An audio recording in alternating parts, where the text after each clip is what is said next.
শ্ৰীমদ ভগৱতগীতা সপ্তম অধ্যায় জ্ঞান বিজ্ঞান যোগ।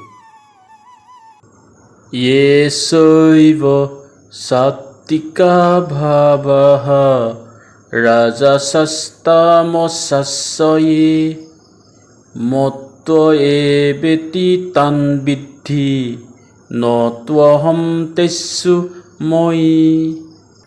য়ে চৈব সাত্বিকা ভাবাঃ ৰাজসাস্তামসাস্যয়ে। এই সমস্ত জগতখনত তিনিবিধ গুণ আছে আৰু সেয়া হ'ল সাত্বিক, ৰাজসিক আৰু তামসিক। এই তিনিবিধ তেওঁৰ পৰাই উৎপন্ন হৈছে বুলি কৈছে।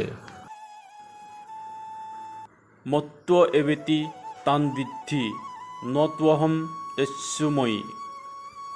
অৰ্থাৎ এই ভাৱবোৰত মই আবদ্ধ নহওঁ আৰু এই ভাৱবোৰো মোৰ ওচৰত আবদ্ধ নহয়। আগত কৈছিল মই সকলোতেই অৱস্থিত, এতিয়া ক'লে মই এই ভাৱবোৰত নাই আৰু এইবোৰো মোৰ ওচৰত আবদ্ধ নহয়। বুজিবলৈ কষ্ট হৈছে চাগৈ। আমাৰ জীৱনবোৰ সপোনৰ দৰে, এই আছে এই নাই। মই এটা উদাহৰণ দিছোঁ। আপুনি যেতিয়া সপোন দেখে, এই সপোনবোৰ আপোনাৰ কাৰণেই দেখে বা মোৰ সপোন মোৰ কাৰণেই দেখোঁ। সপোনবোৰ দেখে কিয়? আপুনি শুৱে কাৰণে। যদি সাৰ পাই থাকে সপোনবোৰ দেখিব জানো? কেতিয়াও নেদেখে।